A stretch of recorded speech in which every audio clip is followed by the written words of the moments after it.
ሰላም ጤና ይስጥልን። የተከበራችሁ ወደ ሰዓቱ የተሰሙ አዳዲስ ሰበር መረጃዎችን ከዚህን ሰዓት ጀምሮ ወደ እናንተ ማቅረብ እንጀምራለን። በቅድሚያም አርዕስተ ዜናዎችን። በአማራ ምድር እየተደረገ ያለው በአገዛዙ ኃይልና በፋኖ በኩል እየተደረገ ያለው ውጊያ ከደፈጣ ውጊያ ተሻግሮ የእጅ በእጅ ውጊያ ቀጥሏል።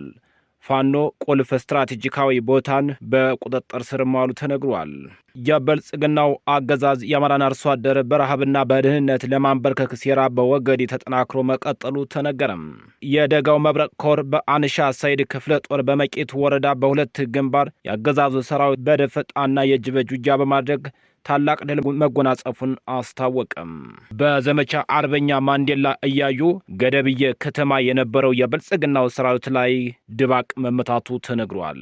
ለጀግናው ሲሳይ ታደሰ ወልዴ የ100,000 ብርና የአንድ ክላሽ ስጦታ ተበረከተለት። አርበኛ ዘመነ ካሴ ለዚህ ጀግና ላደረገው የአማራ አብዮታዊ ትግል አንድ እርምጃ ወደፊት የሚያደርግ ነው ሲሉ የጀግንነት ሽልማትም ተሰጥቶታል። ዝርዝሩን በመረጃ ሰዓታችንን እናጋራችኋለን። የመንግስት ሰራተኞች ደሞዝ መክፈል አቃተኝ ሲል የትግራይ ክልል ጊዜያዊ አስተዳደር ለፌዴራል መንግስቱ ደብዳቤ ላከም። እነዚህና ሌሎችን መረጃዎች ለሰዓቱ አዘጋጅተንላቸዋል። የተከበራችሁ የቻናላችን ቤተሰቦች ቻናሉን ሰብስክራይብ፣ ቪዲዮ ላይክ፣ ሼር፣ ኮሜንት በመስጠት አብራችሁ እንድትሆኑ እየጋበዝኩኝ አሁን በቀጥታ ወደ ዝርዝር መረጃዎቻችን እናልፋለን። አብራችሁን ቆዩም። የደጋው መብረቅ ኮር በአንሻ ሰይድ ክፍለ ጦር በመቄት ወረዳ በሁለት ግንባር የአገዛዝ ሰራዊት ላይ ዶግ አመድ በማድረግ ድል ተጎናጸፈም። አንሻ ሰይድ ክፍለ ጦር ከሴሴጌ እስከ መቅረጫ የካቲት 25 ቀን 2015 ዓ.ም ከቀኑ 7 ሰዓት ላይ ጀምሮ እስከ ምሽቱ 1 ሰዓት በዘለቀው አውደ ውጊያም የብልጽግናው መንግስት 360 ዲግሪ ከበባ ውስጥ አስገብተው ከባድ ቁሳዊ ኪሳራ አድርሰውበታል። ውሃ እስኪል ድረስ ሞትና ቁስለኛ አድርገው ድል ተጎናጽፈዋል። በሁለቱም ግንባር ላይ የክፍለ ጦሩ ስላፈኖች የጠላትን ጠላት ከመሸገበት ጎሬ ድረስ ዘልቀው በመግባት የብልጽግናው ሰራዊት ከ17 በላይ እስከ ወዲያኛው ሲሸኙም በውል ቁጥር ያልታወቁ ቁስለኛ በመኪና ጭኖ ወደ ፍላቂት ሆስፒታል ሲያጉዝ አምሽቷል። በተጋለው 15 ክላሽና ሌሎችም ወታደራዊ ቁሳቁሶች ተማርከዋል። ያገዛዙ ሰራዊት ምልክተኞችንም ጨለማን ተገን በማድረግ ሙትና ቁስለኛ ሰራዊታቸውን ወደ ፍላቂት ከተማ ሲያመላልሱ ማምሸታቸው ከአካባቢው ማህበረሰብ የተገኘ መረጃዎችን ጨምሮ የታወቀ ሲሆን፣ በሌላ በኩል ፍላቂት ላይ ተወሽቆ የደሃን ልጅ እየላከ የእሳት አረር ላንቃ ላይ የሚወረወረው የጁላው ኮሎኔል ለበላይ ጋግስተር አለቆች ደውሎ ድረሱልኝ፣ አስበላችሁኝ፣ በፋኖ ተከብቤያለሁ ቢልም ዙረህ ግጥም የጥላት በሮች ተከርችመው ተገርፏል።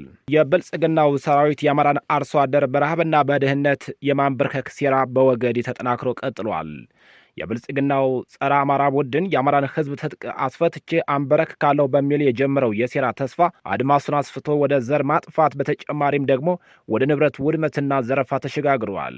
በደቡብ ወሎ ወገዲ 05 ቀበሌ ጡንጌ በአርሶ አደሩ ላይ እየተፈጸመ ያለው ግፍ የቡድኑን ማንነት ቁልጭ አድርጎ ያሳያል።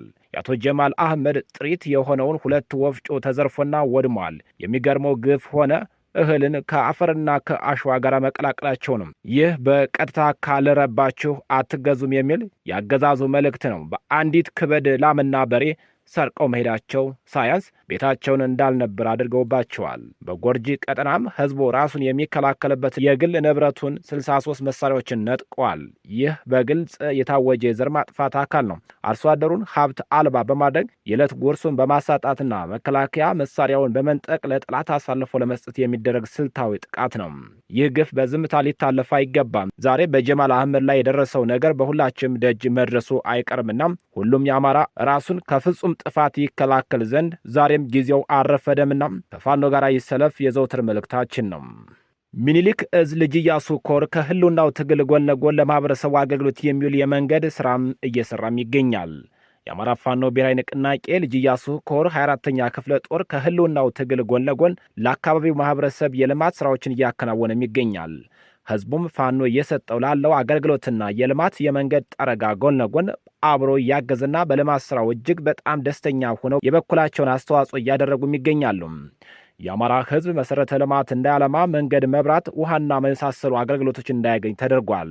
አለፍ ሲልም ለአማራ ህዝብ ልማት ሳይሆን መጨፍጨፊያ ድሮን የሩሲያ ይሻለናል ወይስ የቱርክ እያለ መግደያችን እየገዛ ባለበት ወቅት በእኛው ድርጅታቸው በአማራ ፋኖ ብሔራዊ ንቅናቄ ምስራቅ አማራ ቀጠና ሚኒሊክ እዝ በልጅ ኢያሱ ኮር በ24ኛ ክፍለ ጦር እየተሰራለን ያለው ልማት ከልብ እናመሰግናለን ሲሉ ደስታቸውን ገልጸዋል። እውነታው የአማራን ህዝብ ልማት ሳይሆን ከነጭራሹም ከገጸ ምድር ለማጥፋት የብልጽግናው ወንበር አስጠባቂና የሰራዊቱ ተሳትፎ የአብይ አህመድ ሎሌዎች ካድሬ አማራን ለማጥፋት ከምድረ እስከ አየር ኃይል ለማጥፋት ቢያቅድም ቅዠትና ህልም ሆኖ ቀርቷል። ይልቅ ከጊዜ ወደ ጊዜ አድጎና ተመንድጎ ከህልውናው ትግል ጎን ለጎን ለህዝቡ መሰረተ ልማት እያለማ ይገኛል። ይህ ትልቅ አቅም እንደደረሰ የሚያሳይ አንዱ የትግል ውጤት ማሳያ ነው። የልማት ስራው ቀጣይም በተሻለ ሁኔታ ታቅዶበትና ወደፊትም ፋኖ በሚያስተዳድራቸው ቀበሌና ወረዳዎች ተጠናክሮ ይቀጥላል ብሏል። የአማራ ፋኖ ብሔራዊ ንቅናቄ ሸዋ ጠቅላይ ግዛት እዝ የካቲት 26 2018 ዓ.ም ጀግኖች ከ4 ቀናት ተከታታይ ውጊያ በኋላ ታሪካዊቷን ሳሲት ከተማ መልሶ ተቆጣጥሯል።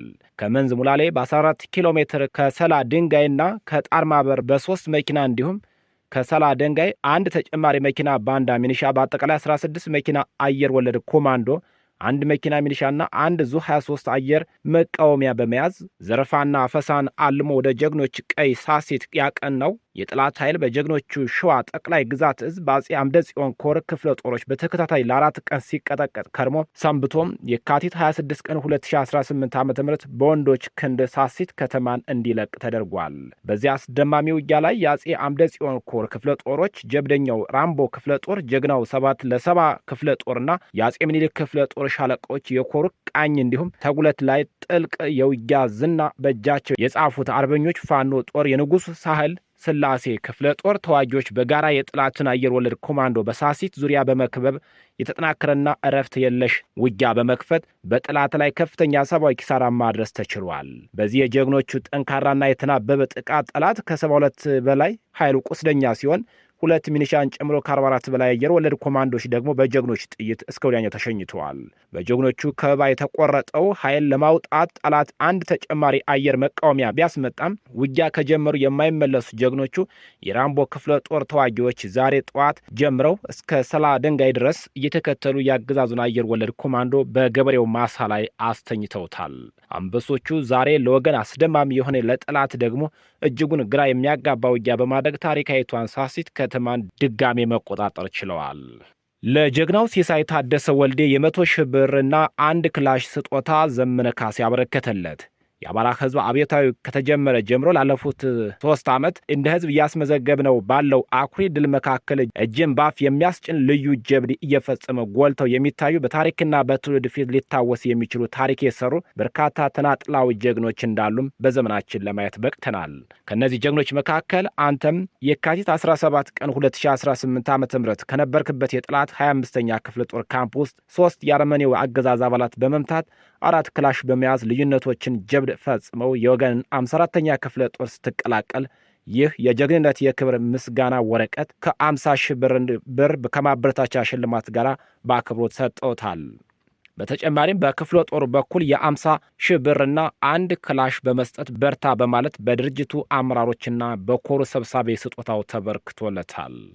በዘመቻ አርበኛ ማንዴላ ያዩም ገደብዬ ከተማ የነበረ ጠላት ተመታም። የአማራ ፋኖ ብሔራዊ ንቅናቄ ሰሜን አማራ ቀጠና በላይ ዘለቀ ዳግማዊ ቴዎድሮስ 5ኛ ኮር አካል የሆነው የግዙፉ ጎንደር የበጋሻው ክፍለ ጦር አሃድ የሆኑት ይታዩህ እና ምስጋናው አጣኔ ብርጌድ አባላት በጥምረት የካቲት 25 ቀን 2018 ዓ.ም ከቀኑ 9 ሰዓት ጀምሮ እስከ ምሽቱ 4 ሰዓት ድረስ በገደብዬ ከተማ ዙሪያ ዳር በተባለ ቦታ ላይ ከፍተኛ ተጋድሎ በማድረግ ጠላትን አይቀጡ ቅጣት ቀጠውታል። ጎንደር የበጋሻው ክፍለ ጦር በዘመቻ አርበኛ ማንዴላ ያዩ ስም እየተደረገ ባለው ዘመቻ ንቁ ተሳትፎ በማድረግ ጠላትን በመደምሰስና በመማረክ ከፍተኛ ድል እያስመዘገበም ይገኛል።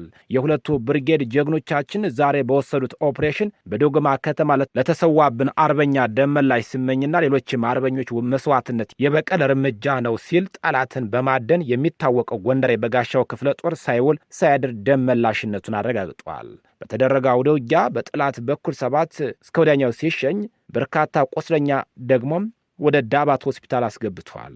በጀግኖች እጅ በምርኮ 2 ክላሽንኮቭ መሳሪያ፣ 400 ክላሽ ተተኳሽ፣ 2 ቦምብ፣ 2 የወገብ ትጥቅም ገቢ ሆኗል። ጎንደር የበጋሻው ክፍለ ጦር የአገዛዙ ስልጣን ለማስቀጠል እየሰሩ ላይ ያሉት ተላላኪ ባንዳዎች አንገትና እጅ መቁረጡን አጠናክሮ የሚቀጥል ሲሆን መስዋዕት የሆኑ ጀግኖቻችን ዓላማ ግቡን ይመታል ብለዋል። የመንግስት ሰራተኞች ደሞዝ መክፈል አቃተኝ ሲል የትግራይ ጊዜያዊ አስተዳደር አስታወቀም። ጊዜያዊ አስተዳደሩ የካቲት 24 ቀን 2018 ዓ.ም ጽፎ ለመንግስት መስሪያ ቤቶች ባሰራጨው ሰርኩላር ከያዝነው የካቲት ወር 2018 ዓ.ም ጀምሮ ለመንግስት ሰራተኛ የሚከፈል ገንዘብ እንደሌለ አስታውቋል።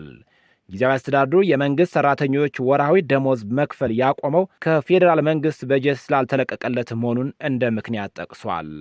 ሰራተኛ የመንግስት ወርሃዊ ደሞዝ መቼ መክፈል እንደሚጀምር በደብዳቤ አስታውቃለሁ ብሏል። ጊዜያዊ አስተዳደሩ ከባለፈው ወርሃ ጥር 2018 ዓ.ም ጀምሮ በከፊል የተከፈለው ወርሃዊ የመንግስት ሰራተኛ ደሞዝ በያዝነው የካቲት ወር ሙሉ በሙሉ መክፈል መቆሙንም ይፋ አድርጓል። ኑሮ እጅግ ከብዶናል፣ የመንግስት ሰራተኞችና ነዋሪዎችም ተናግረዋል። የተጋነነ የመጓጓዣ ዋጋ ማስከፈል በህግ ያስጠይቃል ሲል የትራፊክ ፖሊስ ተናግረዋል። መንግስት ነዳጅ በማደያ ጣቢያዎች ሳይቀር የጭነት ታሪፍ አትተላለፉ ማለቱ ያስገርማልም ያስደንቃልም የታክሲ አሽከርካሪዎች ማህበራት ተወካዮችም ተናግረዋል።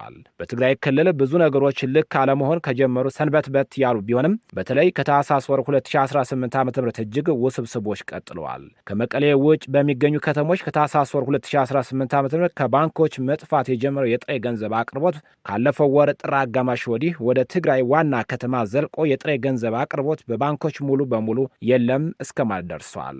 ሰሞነኛው ትኩሳት ደግሞ ከማደያ ውጭ በጠራራ ፀሐይ በአደባባይ የሚሸጠው የነዳጅ ዋጋ መኖር ሆኗል። በያዝነው ሳምንት በሌትር ከ300 ብር በታች ሲሸጥ የነበረው የቤንዝና የናፍጣ ዋጋ በሌትር ወደ 500 ብር ማሻቀቡ ተያይዟል። የታክሲ ትራንስፖርት ዋጋ ብር 25 የነበረው የአጭር ጉዞ ክፍያ ወደ 50 ብር ከፍ ብሏል። ከያዝነው የካቲት ጀምሮም ላልተወሰነ ጊዜ ወርሃዊ ደሞዝ እንደማይከፈላቸው የተነገራቸው የመንግስት ሰራተኞች፣ ሌሎች ነዋሪዎች የትራንስፖርት ዋጋ በእጥፍ መጨመሩን በእንቅርት ላይ ጆሮ ደግፍ ሆኖባቸው እጅግ ተማረዋል። ኑሮ እጅግ ከብዶናል፣ ተወሳስቦልቡናል ሲሉ ገልጸዋል። የከተማዋ ትራፊክ ፖሊስ ደግሞ የተጋነነ የዋጋ ጭማሪ አድርገው በተገኙ የታክሲ አሽከርካሪዎች የብር ቅጣት በመጣል ላይ ይገኛል። የተጋነነ ዋጋ መጠየቅ ያስጠይቃል ብለዋል። የታክሲ አሽከርካሪዎች ማህበራት ተወካዮች ለቲክቫህ ኢትዮጵያ የመቀሌ ቤተሰብ በሰጠው ቃል ነዳጅ ከማደያ ጣቢያዎች መቀዳት ካቆምን ወራት ተቆጥረዋል። ከጥቁር ገበያ ገዝተን ስንሰራ ደግሞ ከትራፊክ ፖሊስ ቅጣት፣ ከተጠቃሚዎች ደግሞ ወቀሳ ይደርስብናል። ተቸግረን ምን እናድርግ? ታክሲዎቻችን አቁመን ስራ እንድናቆም ነው የሚፈለገው ወይ ሲሉ ጠይቀዋል። መንግስት ነዳጅ በማደያ ጣቢያዎች ሳያቀርብ የጭነት ታሪፍ አትተላለፍ ማለቱ ያስገርመናል፣ ያስደንቃልም ብለዋል። የኑሮ ውድነቱና የጦርነት ጅመራ ስጋት ተደራርቦ የትግራይ ክልል ነዋሪ ብሶትና ውጥረት አባብሶታል። ችግሩ በዘላቂነት እንዴት መቼ ይፈታል የሚለው አመላካች ነገር መታጣቱ ሁኔታዎችን አሳሳቢ አድርጎባቸዋል። የተከበራችሁና የተወደዳችሁ የቻናላችን ቤተሰቦች ለሰዓቱ ያዘጋጀንላችሁ መረጃዎቻችን እነዚህን ይመስላሉ። ከቆይታዎች በኋላ ደግሞ በሌሎች አዳዲስ መረጃዎች ዳግም እንገናኛለን። በያላችሁበት ጥሩ ጊዜ ተመኘሁ። ጤና ይስጥልኝ።